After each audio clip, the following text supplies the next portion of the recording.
We all crave connection. It's wired into us just like hunger or sleep, yet no one ever taught us how to do it.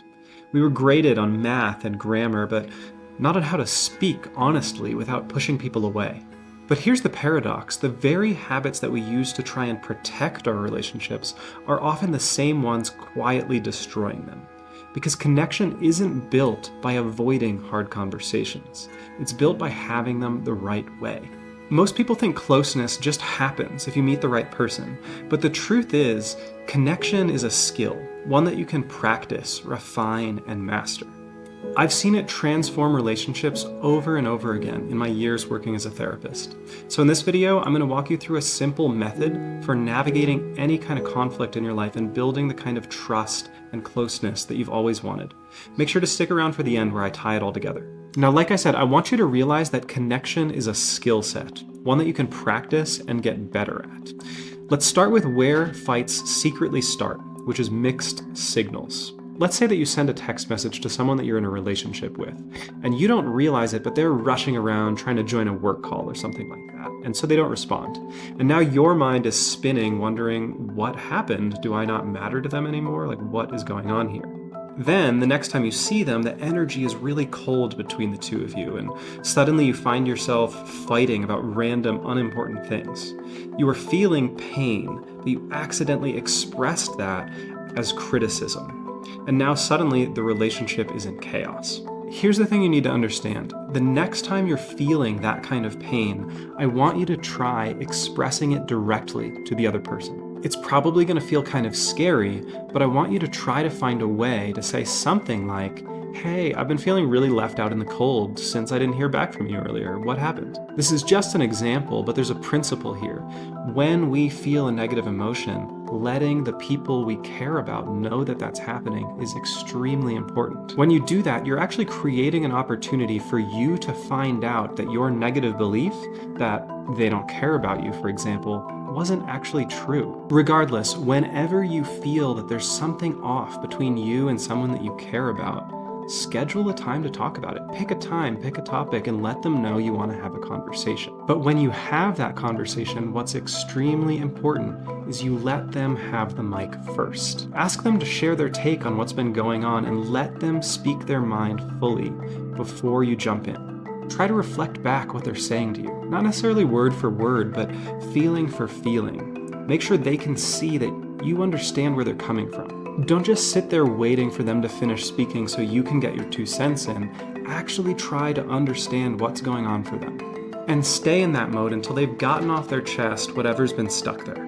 Once you've done that, you've created the conditions for them to be able to hear you and listen to you in the way that you want. So now you can actually dive in and share your half of the story.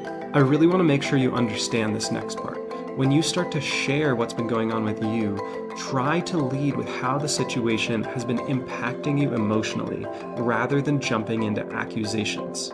When you learn to lead with how you're being impacted like that, it invites the other person to relate to you with love, rather than shutting down and going into defensiveness. Once you've been able to get the pain off of your chest like that, then it's time for the key piece of the puzzle. Ask for what you want. Let them know that it's going to help you with that pain that you've been feeling.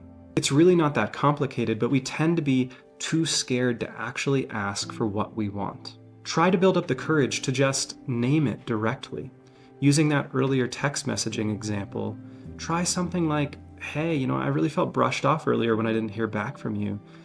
I really want to know that I matter to you. Do you think you could put a little extra energy into replying to me even if you've got a lot going on?" You're almost never going to get what you want if you don't ask for it.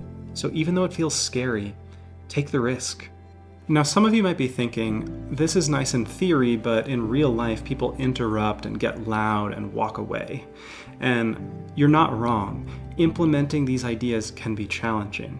But the more that you can stick to these tools and keep guiding people around you into these kinds of mature, open, emotional conversations, the more the tension in the relationship is going to start to dissolve, and the more you're going to get the kind of real, deep connection that you want.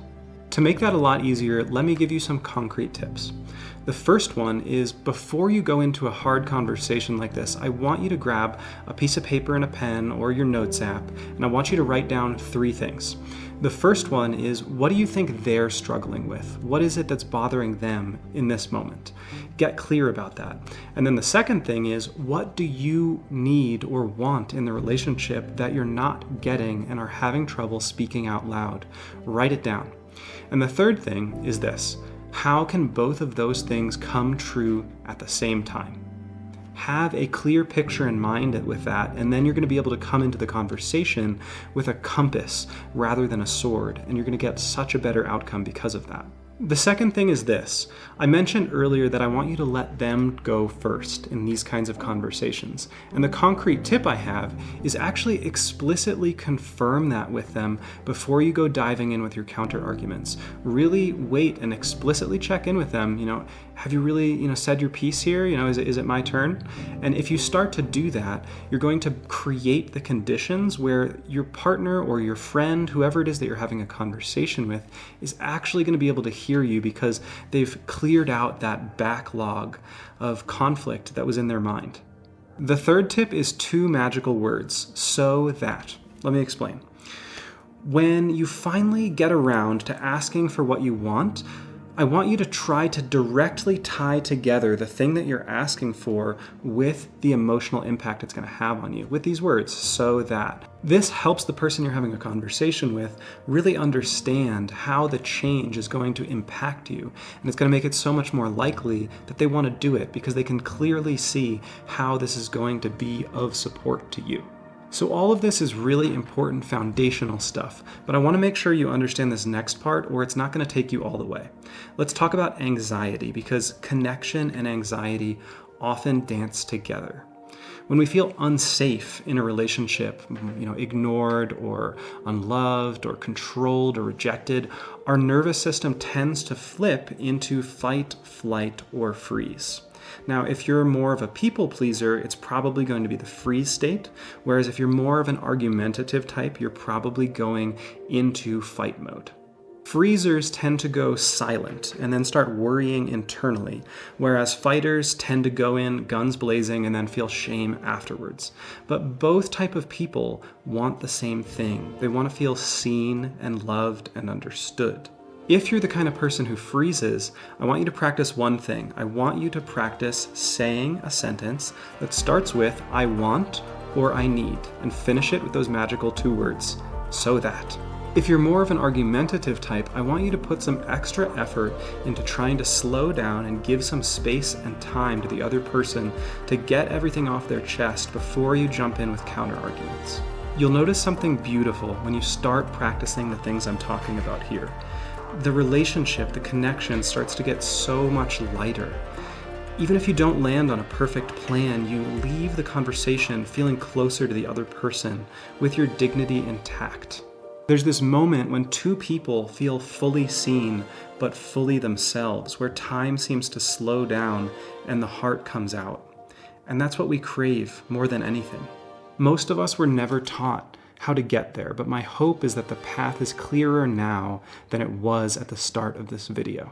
If any of this resonated with you, hit that subscribe button. It makes a huge difference for a new channel like mine, and you get more content like this. And if any of you are looking for a couples therapist, feel free to reach out.